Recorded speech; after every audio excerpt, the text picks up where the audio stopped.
Sylhet city কর্পোরেশনের জনবান্ধব সব প্রকল্প অগ্রাধিকার ভিত্তিতে দ্রুত অনুমোদনের আশ্বাস দিয়েছেন স্থানীয় সরকার, পল্লী উন্নয়ন ও সমবায় প্রতিমন্ত্রী মীর শাহে আলম।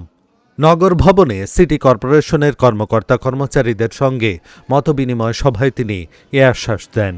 এ সময় প্রতিমন্ত্রী বলেন, প্রকল্প অবশ্যই জনবান্ধব হতে হবে।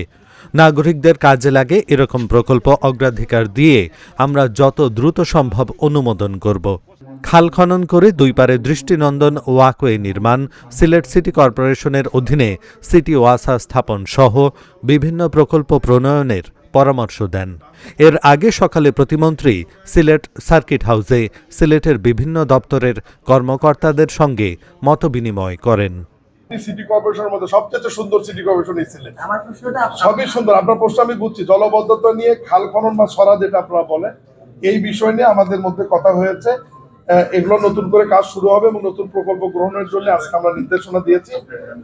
আপনার সুরমা নদীর যে প্রকল্প এবং সরা বা খালের যে প্রকল্প, এগুলো নতুন করে উপস্থাপন করলে আমরা মন্ত্রণালয় থেকে আপনার একনেকে পাঠাবো বা প্ল্যানিং কমিশনে পাঠিয়ে যত দ্রুত সম্ভব এগুলো বাস্তবায়নের জন্য আমরা যাতে পাস হয় সেভাবে পদক্ষেপ